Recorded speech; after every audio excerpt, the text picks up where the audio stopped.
Welcome to Disrupting Peace, a show about why peace hasn't worked and how it still could.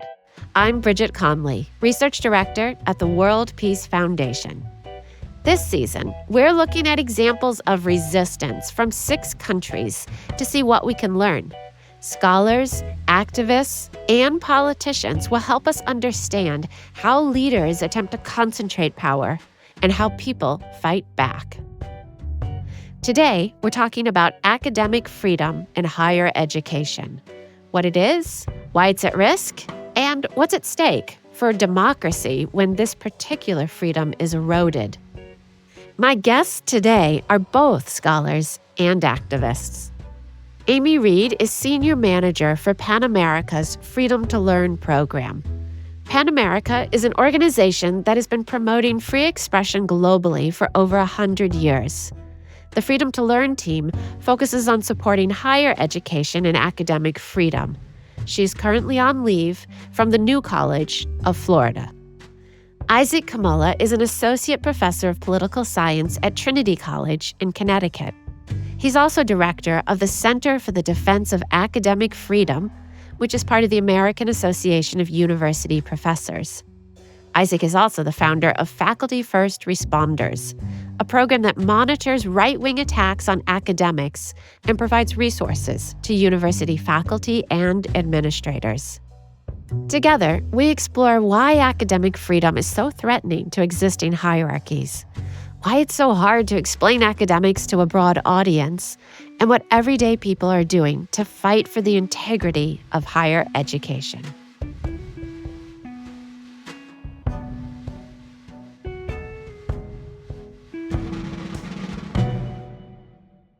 Amy, Isaac, welcome to Disrupting Peace. Thank you for having us here. It's great to be here.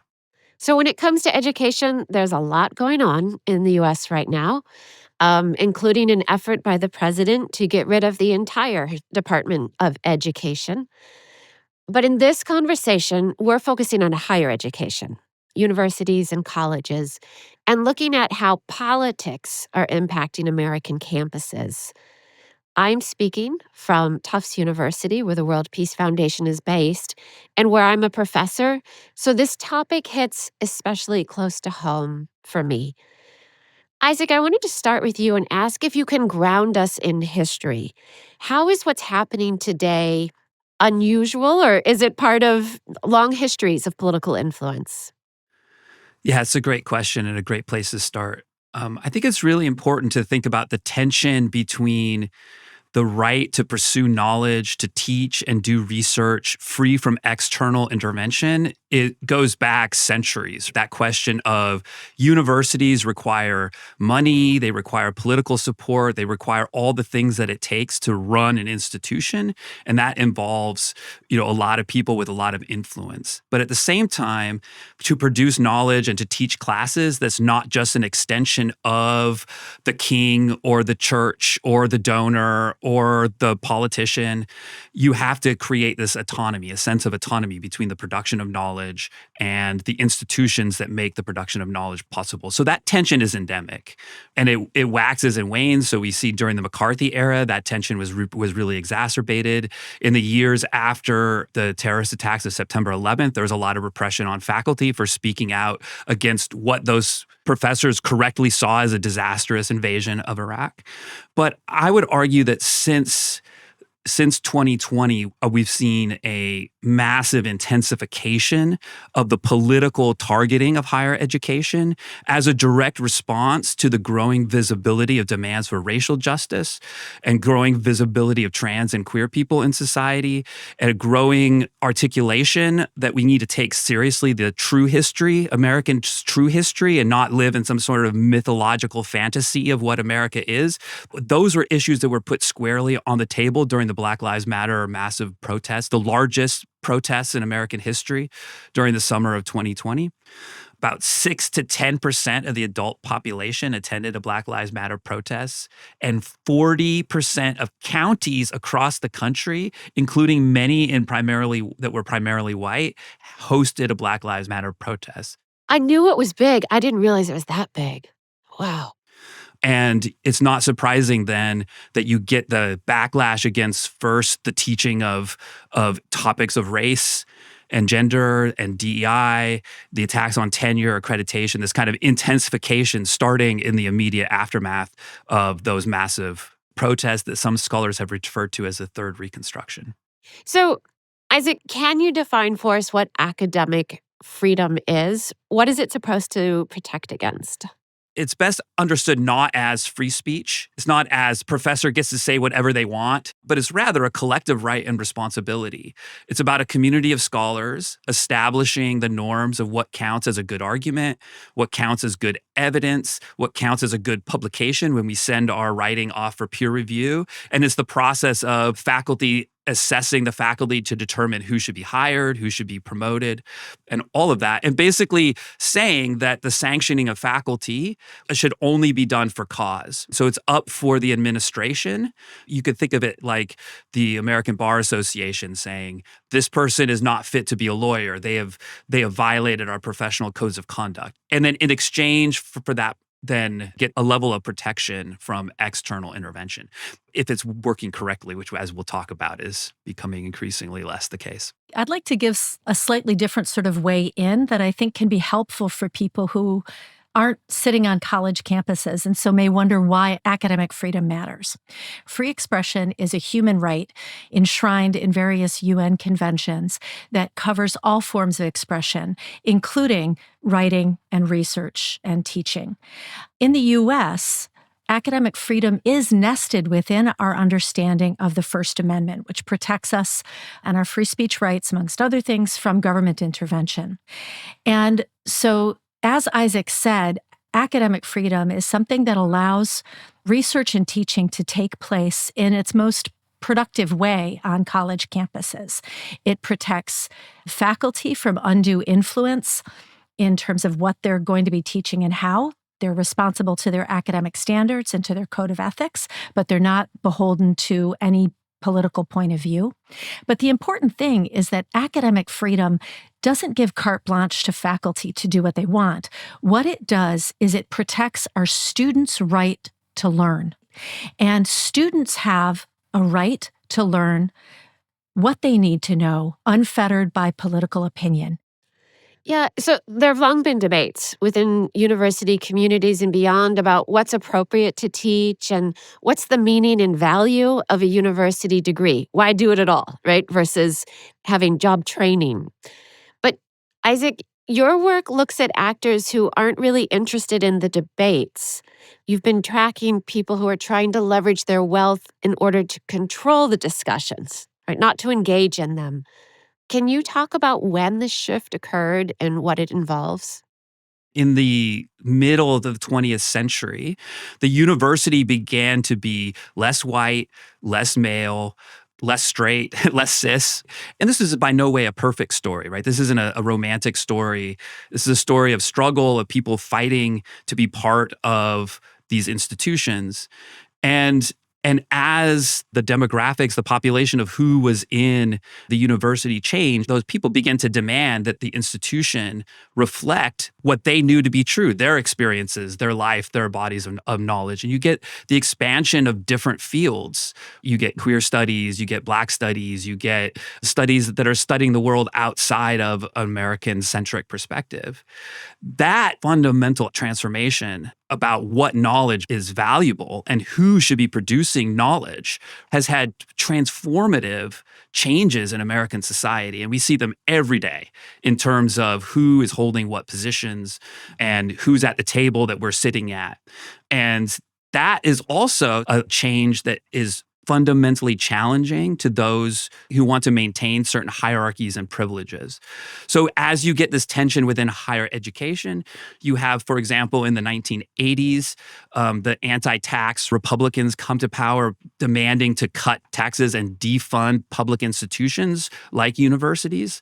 And the problem that they found was that people loved their universities. It was hard to slash funding to the UC system when so many people had gone through through the UC system and loved their schools and just recognized that their economic and social and intellectual place in the world was profoundly shaped by these institutions. And so you had to delegitimize the institution in order to then defund it. And that's when you start to see this kind of first wave of culture war attack about political correctness, about the teaching of postmodernism and all this kind of bugaboos that now seem kind of quaint. And so you can see this kind of effort to delegitimize in order to defund as being an important strand. And then I think as the kind of social transformations that have been empowered by transformations in knowledge, that backlash has only gotten even more intense. And that's why I call it a manufactured backlash, is that certain organizations and entities like the Manhattan Institute and Heritage Foundation and others have identified this transformation in knowledge that's also a social transformation, that's also a democratization, have actively targeted those institutions, including universities, that have provided those social goods. So I'd like to turn, and obviously both of you have jobs that are combined now of research and scholarly interest and teaching with activism. Amy, I want to talk, this is going to end up being part of the story of you becoming more of an activist, but I'd like to turn to the example of Florida New College, where you're currently on leave from your position as professor of French language and literature and director of the gender studies program. So can you give us a little background about Florida New College? What kind of college was it? Okay. So, New College is one of those colleges that started across the country in the 60s as part of an example to push back against the hierarchies that Isaac was just talking about. So, it's a school that has generally had no grades, but narrative evaluations for the assessment of students, a fair amount of freedom for students to develop innovative fields of study and to work independently or in tutorials with faculty in order to produce their own knowledge outside of a classroom model. So it was really seeking to decenter the idea that faculty dispense knowledge and focus on interactions between students and faculty as producing knowledge. New College started as an independent school, became part of the University of South Florida a long time ago, and then received its independence as part of the state university system in Florida in 2001. Unfortunately, our school has struggled over the years. We're very small. We were resource poor. And so when the pandemic hit, it became increasingly hard for us to recruit students. And that set up a situation where the governor decided to take our campus, which had a reputation for being a forward-thinking and queer-friendly campus, as an example. And so in January of 2023, he named a new majority to our board of trustees. And they very quickly set off a series of falling dominoes, firing our president and other chief staff, a number of people who were queer or of color, and putting our faculty and students on notice that we were no longer welcome on our campus. And the Florida State Legislature has pumped tens of millions of dollars into this program, taking a school with a total of 700 to 750 students and spending $70 million on transforming it.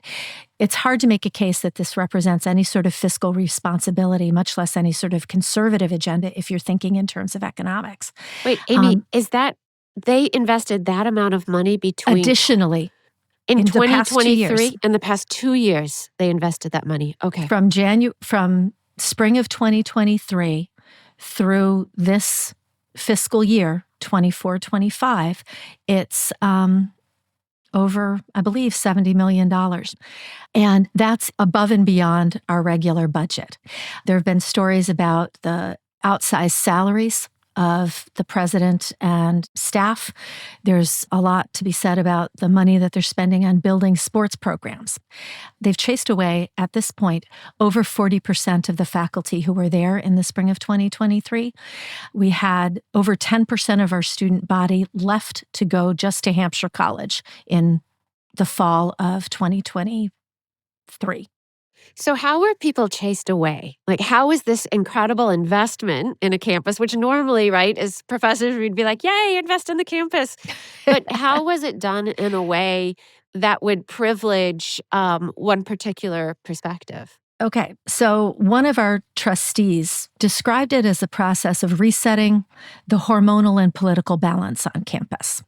I talk about it in terms of beigification. Literally, they repainted a lot of buildings. They painted over gorgeous student murals that had been painted on campus. They tore out grass and put in astroturf. They plowed down the food forest. They plowed down 200-year-old trees that were in a preserve on the bayfront. They did all of these things to make our campus no longer recognizable and no longer a friendly home. At the same time, they tore down signs for gender-neutral bathrooms. They canceled the Pride dorm, the Africana Studies dorm. In August 2024, there was a real public show of them destroying the student-led Gender and Diversity Center that had been on campus for over 30 years. They threw out every single book that students had collected. These were student books. They belonged to students, and they were thrown out in the summer while the students were not on campus. That's what I mean when they're making this inhospitable. They officially shuttered the gender studies program. They denied tenure to faculty. They pursued bogus disciplinary charges against students to chase them away. They made it very clear that a lot of us were no longer welcome in that space.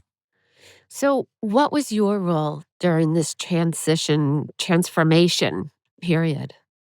When the takeover occurred, I worked with students and with faculty to speak up about this. And frankly, I figured I had nothing to lose. As a tenured faculty member, I was in the most secure position anybody could have.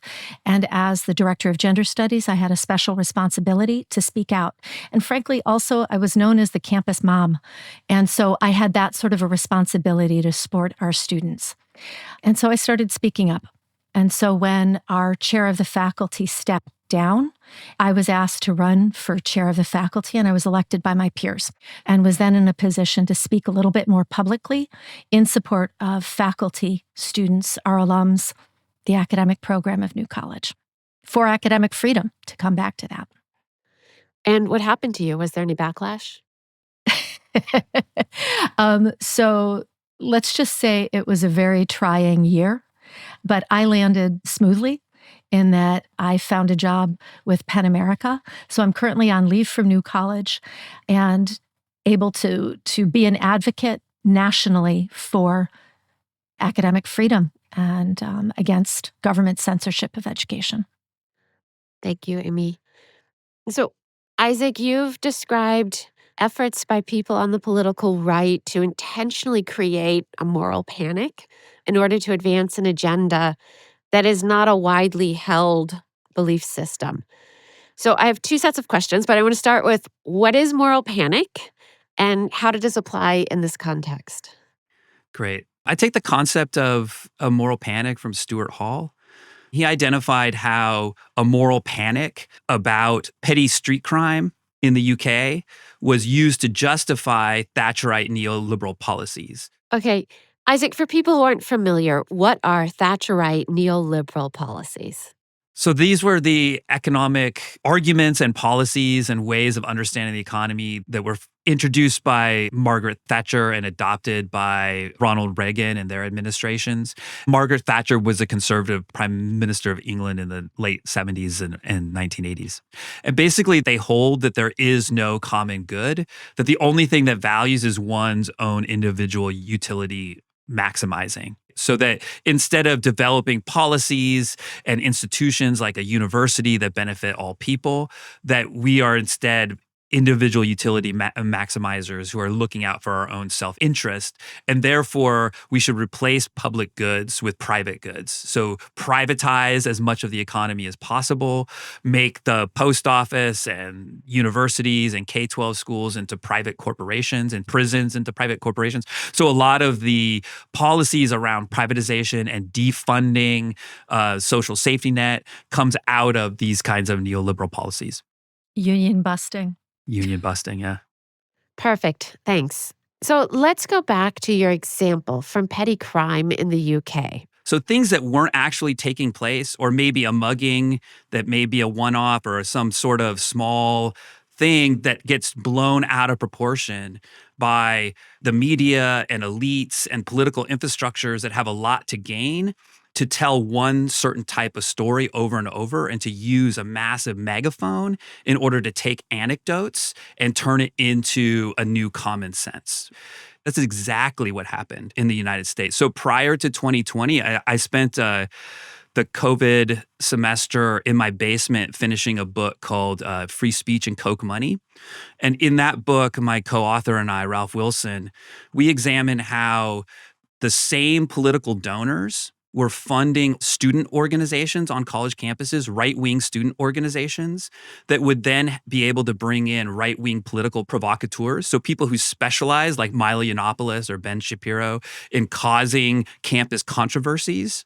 They were also funding the group of lawyers that would sue schools for not allowing these provocateurs onto campus, and then also funding the think tanks like ALEC and the Goldwater Institute that were writing model legislation to transform the campus speech regulations. So on the one hand, you have a crisis that doesn't actually exist. If you look at any number of campuses going off and the number of talks and the number of kind of intellectual exchanges and even controversial intellectual exchanges, very few of them kind of reach the level of a protest or somebody being shoved or somebody being shouted down.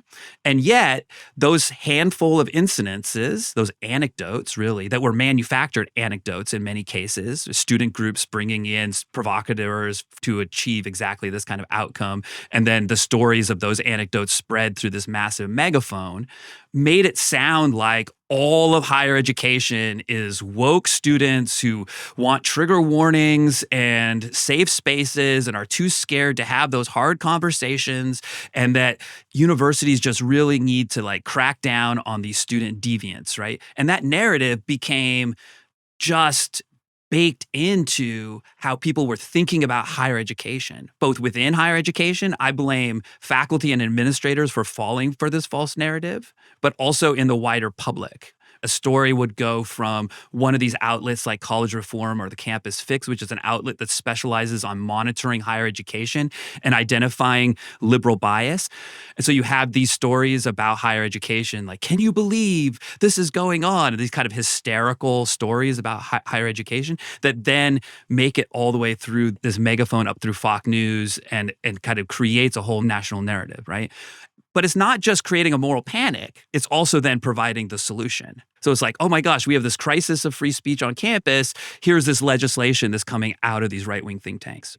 And it's exactly the same strategy that then played with so-called critical race theory. The Christopher Rufo and his apparatus manufactured this crisis that just basically intentionally misrepresents what a body of legal scholarship actually says, grossly misinterprets it, turns it into what he calls a perfect weapon used to delegitimize all conversations of race. And then you create this moral panic about critical race theory run amok on college campuses. And then you pass these series of bills, divisive concept bills like Florida's Stop Woke Act, to basically discipline and punish and to solve that problem. So what we're seeing here is a political infrastructure that both manufactures a crisis, a moral panic that doesn't actually exist empirically, and then as well as the kind of political solution to it. All while those political solutions then point in the direction of empowering those who benefit from reinforcing hierarchies across society. I want to just point out the irony in this strategy, right? I think Isaac lays it out really well, but to be really clear, forces on the right pitched a fit saying that there was no free speech on campus because leftists were censoring free speech. And they manufactured these crises. And then what's their solution? They propose legislation that censors speech on campus, that has a list of words you're not allowed to say, has a list of concepts you're not allowed to think of when you're developing a course or a program for campus. So their response to language that they don't approve of is to totally shut it down. It's maddening. Right, so they argue that there's censorship against the right, and the response is to censor the left, essentially. To censor everybody. They're turning into thought police in a really ugly way.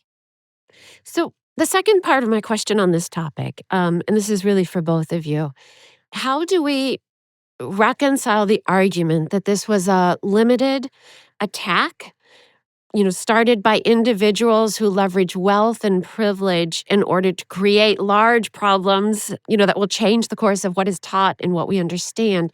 So how do we reconcile that with the fact that DeSantis, governor of Florida, and Trump have both been reelected, right? That they're seen as broadly worth supporting. How do you guys grapple with that challenge? Amy, do you want to start? Well, I guess it's important to remember that when people go in to vote, they're not necessarily voting on the whole agenda. And one thing that the right has done well is making language toxic, taking a term like critical race theory, which is frankly just a common sense approach to understanding power dynamics in our country, and turning it into something that is a bugaboo that we're not supposed to talk about. They've also been very effective at whittling down our political landscape into sound bites. And they've been effective at using language to rile people up, whether it's make America great again or decrying DEI as a term. So they've been effective in crafting language that drives the political debate and that lets people vote looking at a leaf and not seeing the trees. And I think in this moment, when we are now confronted with all of these executive orders and this really broad attack on our democracy, people are realizing that they didn't just let the fox into the hen house, they've let somebody come to bulldoze the whole farm. And I think we're going to see some more pushback as people realize that more is going on, that they didn't just vote for protecting the border or making America great or whatever the slogan was that appealed to them. They voted for the destruction wholesale of our democracy. Isaac, do you want to respond to this as well? Yeah, that was I think Amy lays it out really well. I think that one issue is that what academics do can be very hard to explain to a broad audience, right? It's really hard, and this is something that just really upset me about the way in which the right talks about universities. They the universities are woke. Those professors are woke. Well, actually, what they may say, what they may interpret as woke, like, for example, saying, to talk about a term like whiteness, for example, or to talk about a structural racism, that those are concepts that have decades of argumentation and analysis, of hard archival work that went into creating arguments to say, hey, wait a minute, we're talking about blackness as a race. We should think about whiteness as a race. What does that mean? Conferences and books and journals and ongoing conversations. And there's no internal agreement about what that debate means or looks like. There's no final solution or no final definitive understanding of what that means. It's just an ongoing process of debate, argumentation, and trying to figure out better and better ways of understanding our incredibly, incredibly complex world, right? If you start from the premise that the world is incredibly, incredibly complex, we need incredibly complex tools in order to understand that. And you also need good faith individuals who are asking those questions in a way of knowledge creation, general interest, and a passion to figure out how to solve these really intractable, hard problems. It assumes that the person that you're talking with is interested in doing the good work of thinking through hard problems. And so in that way, a lot of us came into this profession kind of naively, right? In that everybody is interested in having these kinds of conversations and interested in thinking through, right? Well, the right just kind of basically takes out all of that history, takes out all of that analysis and just says, here's this thing this professor says, I'm interpreting that to mean this. I'm not interested in the actual context. I'm not actually interested in understanding what this means. And therefore, it's bad. It's hard to explain the work that academics do. It can sometimes sound weird or strange. And oftentimes we don't do a good job explaining kind of all of the kind of work that it took to get to that that sentence, right? That sentence has a footnote that is generations of scholarship deep. And we oftentimes don't do a good job of explaining what that means. I just want to acknowledge that this is exactly why it's hard for you to have a podcast with academics, right? Because we don't give you a simplistic answer. We're thinking about those footnotes, and we're thinking about the years and years of expertise that go into bringing us to where we're at in a debate. One of the things that really frustrated me about New College was when they shuttered our gender studies program, it was dismissed in a couple of sentences as something weird that had no place in academia, which wipes out over 50 years of an established presence of gender studies in the liberal arts in the United States. And I think most of us who are academics would resist reducing anything to one word like weird, but that's precisely what was used to just destroy a field of knowledge. Well, I think the other thing, at least for me as someone who's also on a campus, is we're accustomed to people engaging in the discussion and having a better argument. You win because you have a better argument, not because you've been able to coerce silence to censor. Yep. And we're also happy if at the end of a long discussion, we don't have one answer, but we still have a couple of mutually respectable points of view. Yeah. Right? And so there's been all of this work that's gone into, let's just take American history, the role of slavery in the founding. Let's just use that as an example. Decades and decades of scholarship to demonstrate those effects. And all the hard work, right? The journals, the research, the books, the centers that were created, all of the kind of work that goes into creating the kind of opportunity to have certain kinds of ideas. The training of graduate students, the undergraduate classrooms, the work to change the curriculum to make certain kinds of classes possible, to create majors, to create professional associations, all of that kind of work. And then the product of that work, you have a handful of people, white men usually, in dark money funded think tanks saying, we prefer not to have those answers and therefore we're going to cheat. We're just going to censor cheat and censor you because we don't like that outcome. Yep. It makes me furious. And also, I think it just shows the thinness of their argument. Certain political partisan activists don't like the outcome that scholars have arrived at through decades of hard work. And so they basically cheat. Yeah. In order to discredit it, not on its scholarly merits, but on its political merits. And that's frustrating, and I think everybody should be upset at it. Mm-hmm. So let me turn the conversation just a little bit. You are both scholars who also hold more activist positions.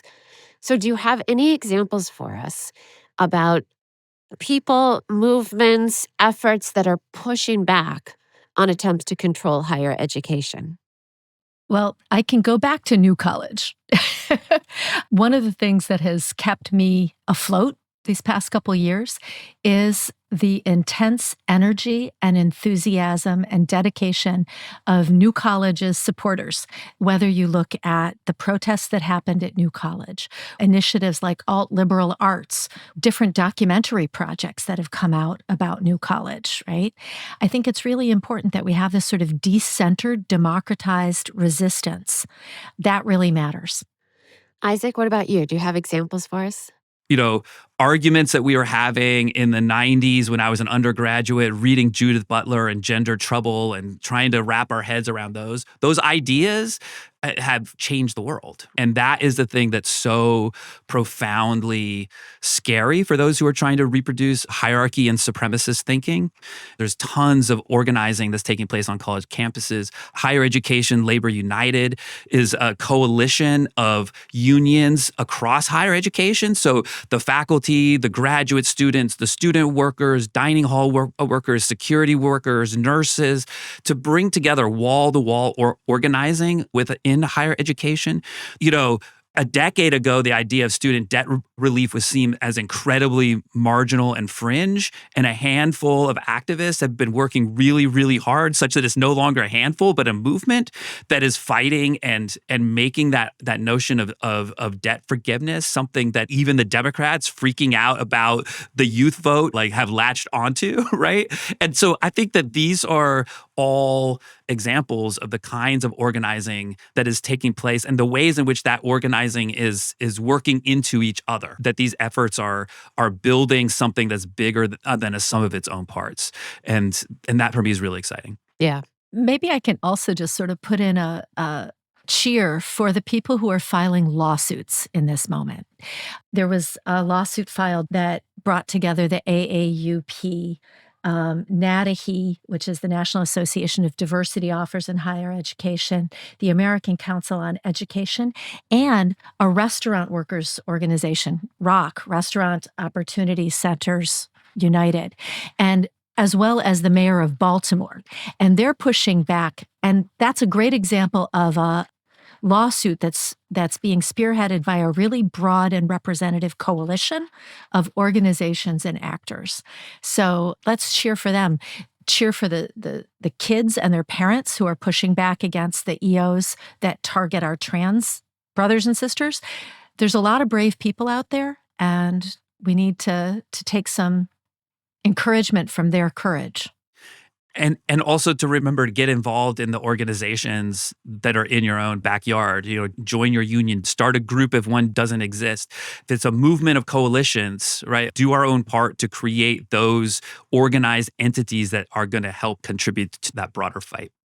Thank you both. Those are great examples and ones that are really actionable in our backyards right now. I want to take the last part of our conversations, the last question, and move us much further into the future. So imagine it's 50 years in the future. In addition to responding to what feel like crises everywhere right now, what do we need to do today to get to the higher education we will need in another 50 years? I think we need to remember that education is not just career training, that education has a goal above and beyond career training. Our lives should not be subsumed or consumed by our careers. And to that end, we need to have an education that nourishes our souls more generally. For different people, that's going to include different things. It may be the arts, it may be political debate, it may be sports, activism and caring, gardening. If we want to actually live the good life, we need to be ensuring that ourselves and those around us have access to the time to think and learn and explore. That's what education has to be. Wow, I couldn't have. That was incredible, Amy. I think that's exactly the vision that we really need to hold dear. And I think that it's important to remember that that's not also a future vision. That's also something that exists in the present, right? Mm-hmm. And this was something that was kind of experimented in the massive expansion, especially of the land-grant universities and public higher education in the middle of the 20th century, is that you could come out trained as a nurse or a dentist or a mechanic or whatever, but you have also been exposed to arts and literature and culture. Foreign languages. Foreign languages, exactly. That, and then a lot of work, political work, has gone into making it so that we begin to think about higher education as a private good, as human capital. And the whole idea of paying for it with student loans is premised on this idea that that's not a public good, but a personal good that is measured based on the incomes that we will have in the future if we have an education, right? And I think it's incumbent upon us to have that kind of a vision that Amy just beautifully described. We live in a world that is bountiful. It's not that there's not enough resources for everybody. It's not like what Amy and I are talking about is something crazy. It's not like it's something that's unfeasible. It's not that the idea that people would have the freedom and the time and the opportunity to engage. It's because there's this maldistribution of resources in which a small handful of people are allowed to have an exceptional amount of wealth. Can I just put a vote in on how we answer this question as well? Because to get to the point where you can think of the qualitative, life-enhancing, lifelong enhancing, and democracy-enhancing effects of education, we also have to be able to afford it. And I am so tired of hearing discussions about higher ed be about Harvard and Yale and Princeton. Yep. My daughter has some debt. I spent money I did not have to fund her education. My son's reevaluating all his decisions around how do I invest in my future, knowing that if I go to higher ed, I will have a mountain of debt. And so, until we reinvest in public education at the higher ed level, and that's where most of our kids go, and they need to go there. We need to make that accessible. So I'm going to summarize very shortly our responses for how we get to this 50-year future. We have to learn to fight back now at every level and to continue to fight for access to and the true value of and the power of education. With joy and love.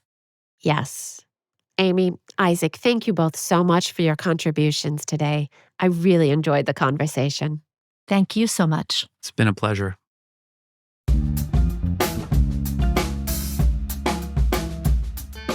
Threats to higher education and academic freedom as a part of freedom of speech are issues that hit close to home for me. I want to take a moment to acknowledge what's been happening since we recorded this conversation in mid-February. The issues that Amy and Isaac raised seem to grow more threatening each day. Amy's experience at the New College of Florida haunts my mind as I read the news. Will universities be punished for allowing freedom of speech? Will the Federal Department of Education relinquish control over student loans to private actors? Will universities preemptively, or under duress, scrub all mentions of gender, race, inclusion, and equity from their curriculum and their websites? Some of these changes are already happening. Let's not just hope for, but be a part of supporting education as a crucial part of our lives and our democracy. Now's the time to join forces with your community and support the vital research and teaching at campuses across the United States, starting with the ones in your own backyard.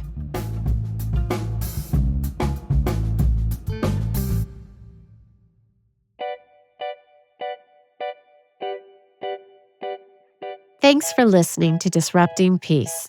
I'm Bridget Conley. You can find out more about Amy Reid's work at pen.org. That's PEN.org. And you can follow Isaac Kamola on X at Isaac_Kamola. That's Isaac_Kamola. Next week on Disrupting Peace, we're exploring what we can learn from Italy about the long-term impact of voting a right-wing populist into office. You cannot rely only on the legal system to withstand the populists. Berlusconi was under trial for 30 times, and he managed to get away so many times. So you need media, you need civil society, you need to build up social movement. Next week's episode will be our last of the season, and we'd love to hear your feedback as we start planning for Season 3. Let us know what topics you'd like us to cover next by emailing us at disruptingpeacepodcast@gmail.com. That's disruptingpeacepodcast@gmail.com. Disrupting Peace is a production of the World Peace Foundation. Find out more at worldpeacefoundation.org. And we've moved from X to Blue Sky, where you can find us at worldpeacefdtn.bsky.social. You can also find us on Instagram at worldpeacefdtn. The show is produced by myself and Emily Shaw. Engineering by Jacob Winnick and Asia Simpson. Marketing and social media by Emily Room. Show artwork by Simon Fung. Special thanks to Jeremy Helton, my colleagues Lisa Avery, B. Arneson, and Alex Duvall, and the team from the Tufts Digital Design Studio, including Kimberly Lynn Ferrero-Arnias and Miles Donovan. Okay, until next time, stay skeptical and hopeful.